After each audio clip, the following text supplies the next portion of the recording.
Assalamualaikum warahmatullahi wabarakatuh. Nama saya Dr. Faisal MM sebagai dosen tetap Prodi Ilmu Komoditi UHAMKA.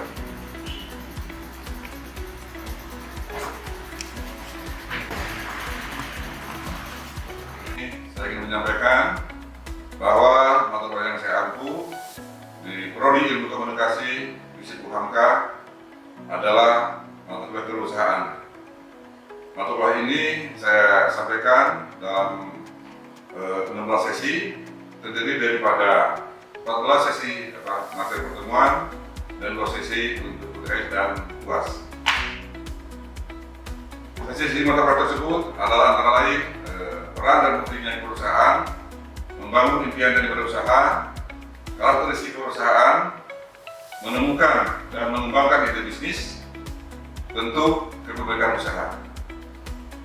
Selain itu, ada juga sesi kuliah yaitu komunikasi bisnis dan interpersonal skill, pasar dan manajemen pemasaran, penjual, pelanggan dan konsumen korporasi, mengembangkan motivasi berusaha dan analisis kelayakan usaha.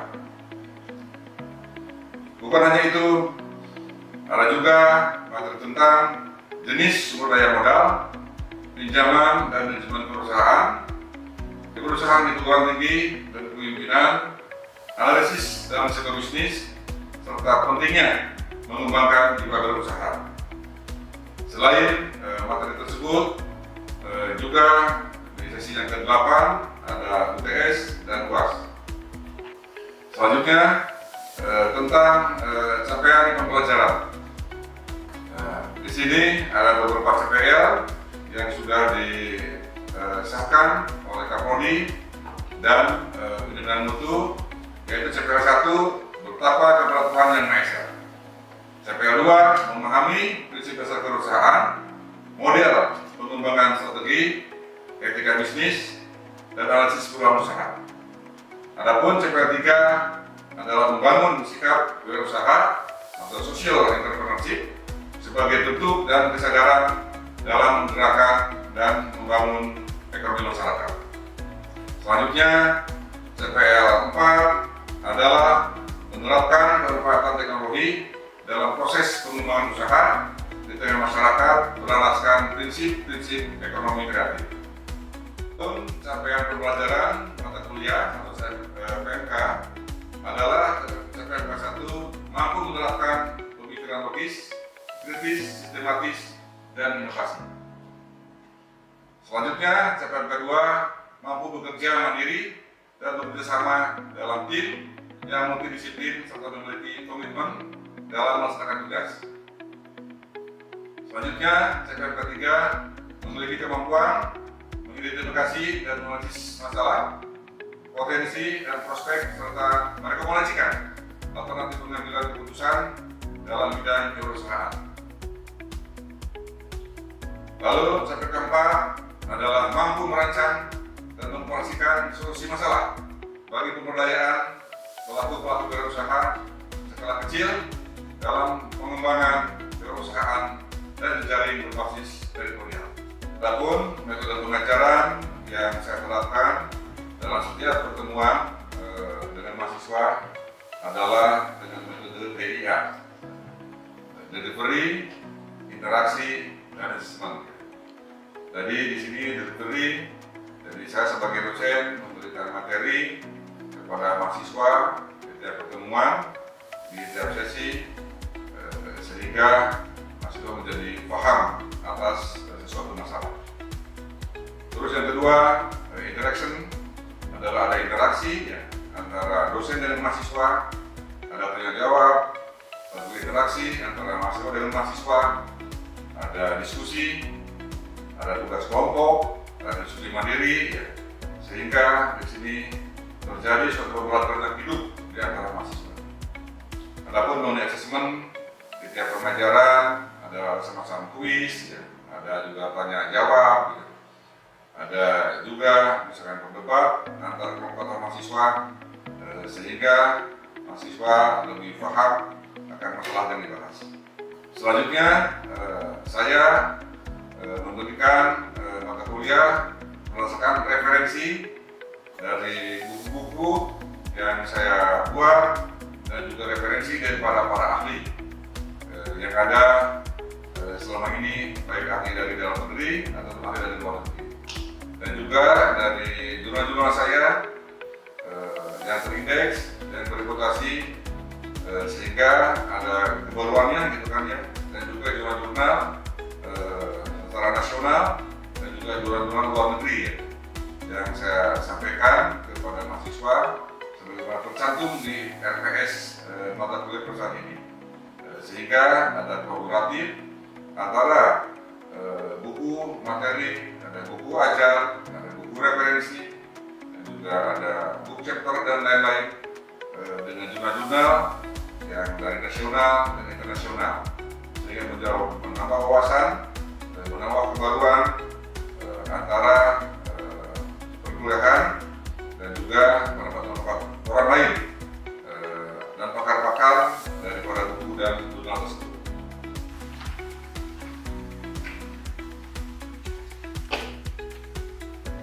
Assalamualaikum. Assalamualaikum.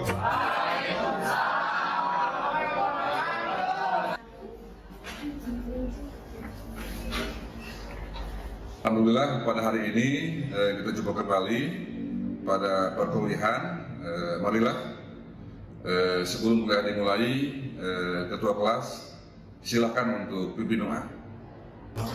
Baik semuanya, sebelum kita memulai pembelajaran pada hari ini, baiknya kita berdoa dulu. Berdoa, mulai.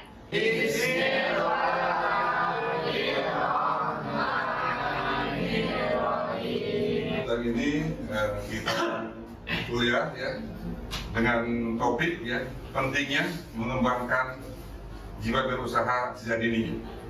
Nah, kita di sini akan dibuat semacam studi general ya. Jadi ini satu kelas ini dari bagi 4 kelompok kita lihat. Tadi ada kelompok untuk kegiatan mahasiswa itu, yaitu kelompok penelitian, yang kedua kelompok teknologi ya, ketiga kelompok perusahaan, yang keempat kelompok PEMAS ya, pengabdian masyarakat. Punya niat untuk berusaha ya. Lalu yang kedua adalah motivasi. Bagaimana kita membuat diri, bagaimana caranya, apakah misalkan usaha UMKM misalkan ya, untuk keluar sebagai pengajar yang di depannya. Jadi jangan hanya pandai secara teori, ya, pandai secara metodologi ya, tapi kita bagaimana ke depan, jangan pandai menciptakan pekerjaan. Jadi kita ini bukan hanya untuk mencari kerja kan, bukan dari pegawai, dari karyawan, tapi harus mindset nih kita bagaimana ke depan supaya mahasiswa dari ruang kali ini terus mengangkat menjadi adalah orang-orang yang unggul kan ya, dengan cara mencipta pekerjaan, menciptakan ya. Bisa aja secara online dulu, kecil-kecilan ya, tentunya nggak usah terlalu besar dulu kan ya, kita berusaha dulu ya, kecil-kecil dulu kan ya, sehingga kita menjadi pencipta lapangan pekerjaan. Nah itu akan lebih bagus ya. Keluarkan keyakinan ya. Nah di sini tadi kan kita bagaimana market siap dulu ya, cari dulu peluang, kita berusaha kan ya. Karena kalau tangkap peluang untuk apa? Misalkan kita di kala musim hujan misalkan ya, kita jualan es bukan ya, itu kan nggak cocok itu kan ya. Nah kalau kita jualan es harusnya di musim kemarau tentunya kan ya. Nah itu kan ada peluang, terus juga ada yang kedua ada peluang ya. Nah itu misalkan peluang kita lagi di musim panas kan ya. Nah ini bisa orang jualan es atau jualan fashion, jual baju tipis itu kan ya. Dan yang tebal-tebal karena orang dengan alamiah untuk kita ingin bisnis, ingin usaha ya. Tentunya perlu ada suatu kegiatan, ada gerakan, ada inovasi, ada kreativitas ya, agar yang kita targetkan, misalkan kita mungkin usahakan ya, bisa berjalan dengan baik. Ya. Oke, next kan. Jadi misalkan di perkotaan yang mungkin untuk fashion kan ya, tiap bulan kan ganti baju gitu kan ya. Kan mungkin kalau di desa-desa kan kebanyakan orang pakai baju kan setahun sekali ya, kalau mau lebaran gitu ya. Kalau Jakarta kan lain, kalau tiap bulan kita ganti baju, ganti fashion gitu kan ya. Dan begitu juga menu makanan kita kan. Nah di kita kalau di kota-kota besar kan ya, kota-kota bumi kan ya, Karena ada daerah-daerah dia itu hanya misalkan dapat daging itu setahun sekali ya, waktu Idul Kurban ya, nah ada itu kan, nah ini di sini dinamika ya, di negara kita desa dan kota tentunya akan berbeda.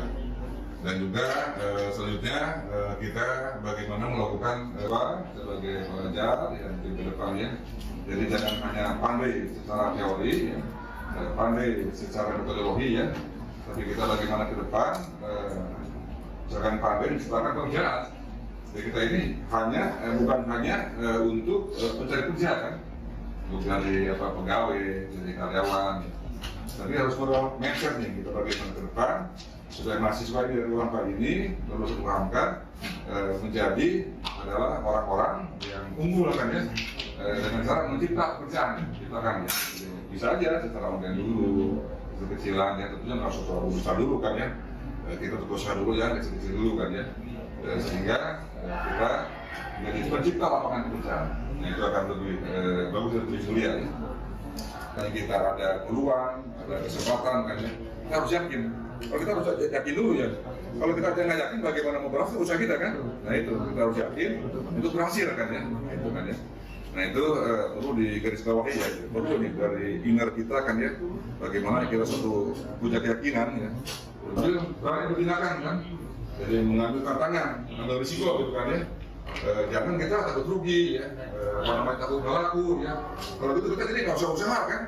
Tapi mulai dari sekarang ya. Terus dari diri kita dulu ya, yang kecil-kecil dulu kan ya. Nah itu harus dimulai kan. Karena tanpa dimulai kita bagi masalahnya kan, kita keberanian ya. Juga selanjutnya itu adalah masalah keuangan dan jejaring ya. Nah ini tentunya masalah keuangan. Kita pun kalau usaha yang masih baru, UMKM ya, tentunya harus bijak juga kan. Kita mungkin bisa sharing dengan orang tua kita, dengan saudara kita, sharing modal gitu kan ya. Jadi kita jangan misalkan kalau usaha kecil nih, yang menjadi beban ya. Kita belum tentu ketahuan hasilnya berapa kan ya. Kita harus sudah rekrutmen pegawai. Misalkan kita ada punya toko kelontong atau misalkan usaha fashion gitu kan ya. Terus yang selanjutnya adalah mempertahankan usaha dan mengembangkan usaha ya. Itu adalah inovasi baru kan ya. Sama-sama juga masuk juga kan, tapi akan lain ini kan ya. Juga kita gabungkan dengan teman-teman, misalkan kita gabungan modal, ya, gabungan knowledge, pengetahuan, ya, sehingga usaha kita menjadi lebih maju dan lebih berkembang. Kita sudah jadi leader, ya, jadi para leader di usaha kita, sehingga kita menjadi tujuan para pembeli gitu kan ya. Terus yang selanjutnya adalah menciptakan hal baru. Dan yang keempat, merubah sesuatu bahan menjadi sumber daya inovatif ya. Nah itu. Jadi kita mesti tampil beda nih. Harus mencipta hal yang baru. Misalkan kita usaha kuliner ya. Misalkan ada bakso, ya, ada ketoprak gitu kan ya. Kan ada itu adalah inovasi baru kan ya. Sama-sama juga masuk juga kan. Tapi akan lain ini kan ya. Juga kita gabungkan dengan teman-teman. Misalkan kita gabungan modal ya. Gabungan knowledge, pengetahuan, ya, sehingga usaha kita menjadi lebih maju dan lebih berkembang. Oke, next. Ya. Bagaimana di Modif kita punya produk ya, sehingga menjadi lebih laku di pasaran. Terus yang keempat, teknik pemasaran, yang kelima, metode pembelajaran. Nah, metode pemasaran ya. Bagaimana kita memasarkan produk kita, karena tanpa marketing, tanpa pemasaran ini kita percuma kan. Misalkan kita bikin produk bagus-bagus, mahal-mahal, misalkan kita bikin kue ya, kue buruk misalkannya, ini orangnya 20 misalkannya, dan 20 ya, itu kan bukan mahal tuh, tapi di lapangan nggak laku kan, percuma kan. Udah kita bahannya juga boros ya, borosnya misalkan banyak gitu kan ya, tapi orang nggak suka kan. Jadi kita harus bikin produk yang orang suka, yang laku di pasaran ya. Kita jangan bikin usaha kita. Ya baik, tadi kita selesai materi kita ya mengenai studi digital kita ya. Bagaimana kita berusaha yang baik ya. Sekarang mungkin sesi kedua, sesi tanya jawab. Silakan, ini ada 4 kelompok ya. Yang pertama kelompok penelitian, yang kedua kelompok teknologi, yang ketiga kelompok kewirausahaan, yang keempat kelompok Pengmas dari masyarakat ya. Silakan perwakilan dari kelompok 1 yang bertanya, silakan. Ingin bertanya buat kelompok PKMT, apa yang diidentifikasi pada PKM penelitian menurut kelompok PKMT?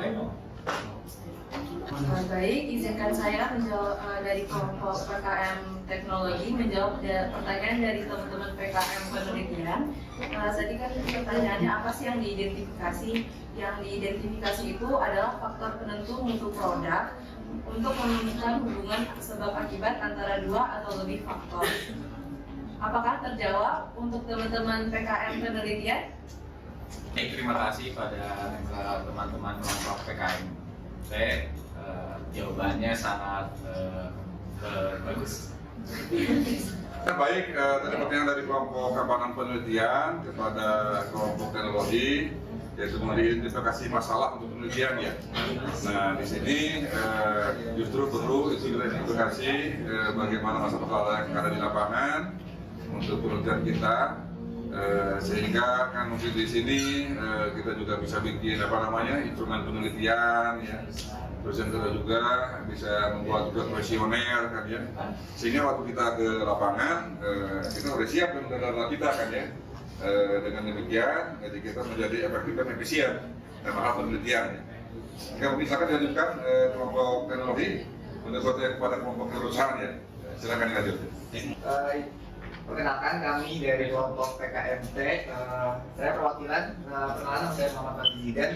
Di sini saya ingin bertanya kepada kelompok PKM Wirausaha, apa yang termasuk dalam program bantuan teknologi? Oke. Terima kasih.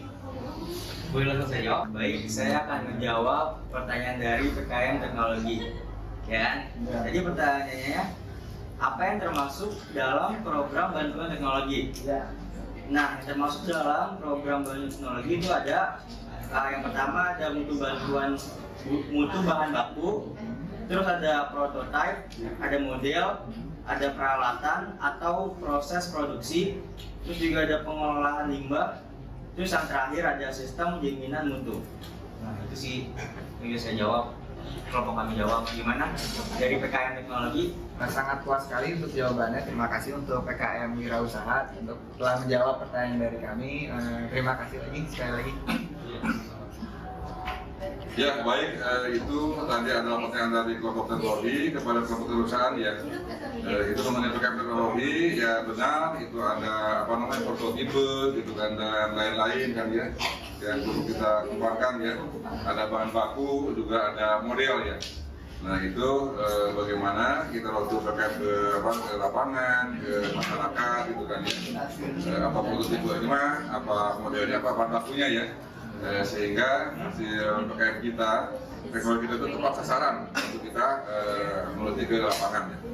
Ya. Baik, sekarang dilanjutkan dengan kelompok keperusahaan bertanya kepada kelompok Pengmas ya, dari masyarakat ya. Silakan dilanjut. Ya, perkenalkan saya dari perwakilan kelompok Wirausaha ingin bertanya kepada kelompok Pengmas manajemen masyarakat. Bagaimana suatu usaha UMKM mengembangkan usahanya menjadi usaha yang lebih besar bukan mikro lagi? Ya, terima kasih. Baik, seperti ini saya Miriam Sumanda dari kelompok PKM Pengabdian Masyarakat izin menjawab terkait pertanyaan dari pengabdian PKM Kewirausahaan. Jadi di sini jawabannya itu ada yang pertama itu ada analisis pasar dan kebutuhan konsumen, yang dimana pahami pasar dengan baik, lakukan riset untuk mengetahui kebutuhan konsumen dan tren pasar.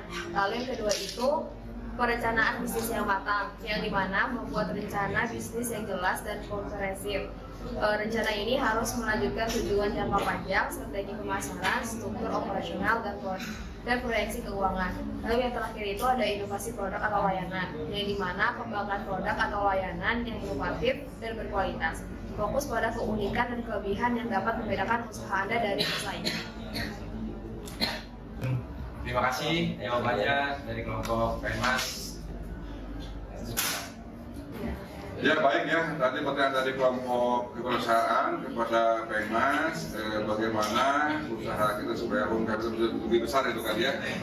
Ya di sini perlu kita garis bawahi dari yang pertama bagaimana kita hubungan dengan customer ya. Customer itu nomor satu bagi kita kan ya. Terus yang nomor dua, bagaimana kita punya kualitas produk ya untuk kita ya. Yang ketiga, bagaimana pemasarannya supaya lebih baik kan ya. Dan mungkin yang keempat, bagaimana kita usaha secara online ya. Ini 4 item ini yang perlu kita kembangkan supaya usaha kita lebih maju dan lebih berkembang gitu ya. Baik, sekarang lanjut kepada kelompok Pengmas, bertanya kepada kelompok penelitian ya. Silakan. Oke, kami dari kelompok Pengmas ingin menanyakan bagaimana sih cara mengatasi keterbatasan dalam melakukan pengabdian masyarakat.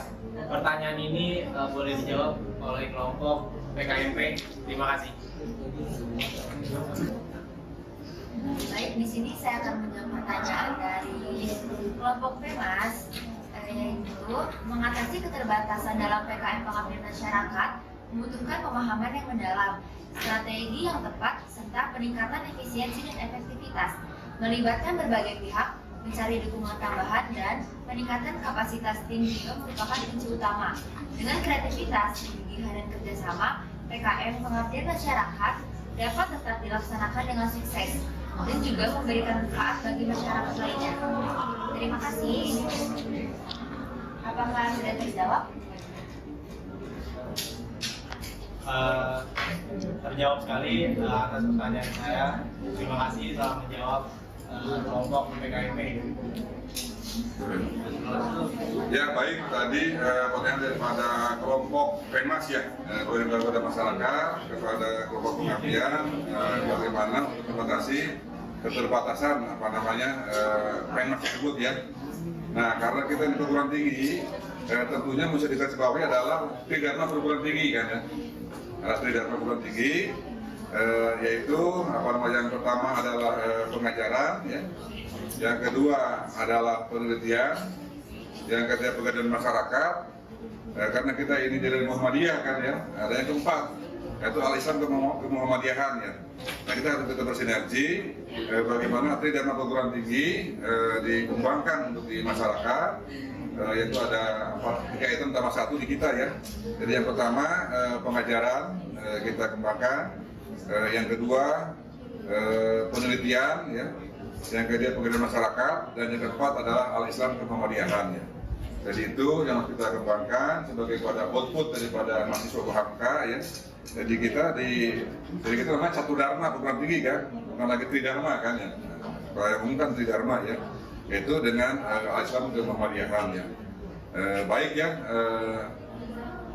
Bapak pikir ini hari ini untuk pertemuan kolaboratif antar kelompok ya di kelas kita mungkin dianggap selesai. Alhamdulillah sudah berjalan dengan baik ya, dengan topik kita kemasyarakatan dan strategi general ya, mengenai pentingnya mengembangkan jiwa wirausaha sejak dini kan ya. Nah ini perlu kita kembangkan dengan baik ya. Baik ya, selesai acara kita hari ini, kita ucapkan hamdalah ya.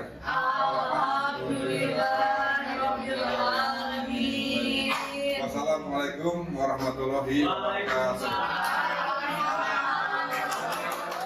Dari utama kita ya, ke depan kita mindset kan, bisa rugi ya, kalau orang enggak gitu. Nah dengan demikian, jadi kita berlatih ya, dan berasas ya, dan kita sudah lebih baik ke depan. Nah, kalau kali ini tentunya harus kita persiapkan, harus kita declare dengan alhamdulillah sebagai dari Depok. Tentunya juga ada program ya dari pimpinan pusat, dari pimpinan wilayah, pimpinan daerah. Intinya bagaimana supaya kita lebih baik, lebih berkembang. Nah, selanjutnya ini masalah pengalaman ya, dan usaha ya. Ini tadi kita pernah jatuh, kita pernah rugi ya, kita bisa pernah kalah kan ya. Dengan demikian, itu ada dari pengalaman. Sama kita bisa tentang depan ya, terlihat di depan. Jalan dan sekolahnya, kalau bukan di sini kan. Nah di sini udah ditentukan oleh sekolah depan, tiap 10 orang ada ketua timnya kan. Jadi kan nunggu dia, misalkan masuk jam 7 ya. Dan datang misalkan jam 9 dia nunggu ketua timnya atau ketua kelasnya gitu kan ya. Itu barang-barang di sekolah, itu kakak kelas kan, kelas 1 kan, itu Biasanya kelas 5 dan kelas 6 sebagai metodenya gitu kan ya. Itu tetapnya ya. Jadi tidak boleh orang tua nganterin langsung sampai sekolah kan. Itu kita kan lain gitu kan. Makanya di sana kan jadi tidak macet kan. Kita kalau ada mobil di jalannya, sekolah jadi macet kan ya. Jadi ini hanya disampaikan, diantarkan sampai dengan di perapatan ya. Baru 1 kilo sebelum sekolah kan ya. Nah dengan cara begitu, jadi untuk menghindari juga kemacetan dan juga memberi pelajaran supaya mandiri yang kita kan ya. Gitu kan ya. Misalkan hujan, bawa payung segala macam. Itu ada 2 payung gua. Yang satu dia bawa orang pergi kan ya. Satu lagi disimpan di sekolah. Mungkin jaga-jaga kalau lupa ya. Alasannya di sekolah. Nah itu. Jadi masa begitu, di negara maju begitu peduli ya sama sekolah. Alhamdulillah juga saya kemarin baru dapat pendampingan dari Bupati Budi Banyak Mas. Saya dapat pendampingan di untuk media sosial IG bisnis saya sama TikTok. Jadi mereka buat video, buat segala macam. Memang instrumennya saya langsung tingkat, terus follower saya jadi banyak sampai 440 lebih ya. Padahal sebelum ada pendampingan itu hanya 300-an dan instrumennya juga nggak ini. Pas di bulan Mei-nya saya dikasih belajar gratis.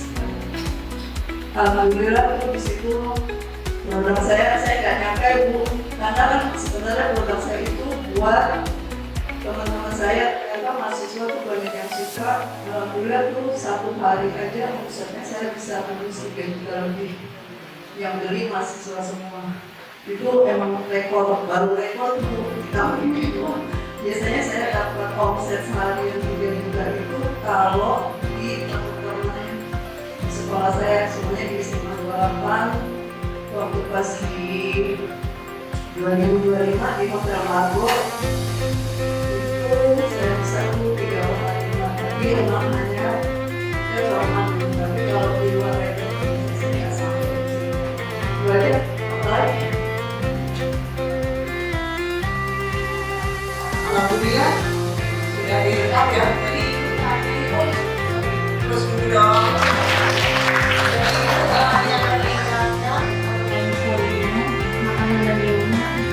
Juga sudah mendalami produk handmade. Kalau handmade ini saya itu sejak SMP, SMA itu sudah mulai belajar dari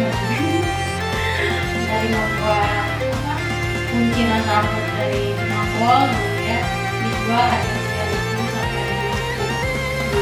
Mungkin baru setahunan ini mulai lagi kepikiran buat bikin dan punya handmade. Seperti pensil hias, kalau ngaji, kunci, tapi nggak saya amplop lebaran kemarin ini saya pakai ini bisa jadi amplop lebaran ataupun dari fungsi.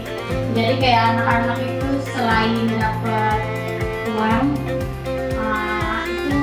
dapat mainan gitu yang bisa dipakai ulang, jadi nggak habis pakai buat kayak amplop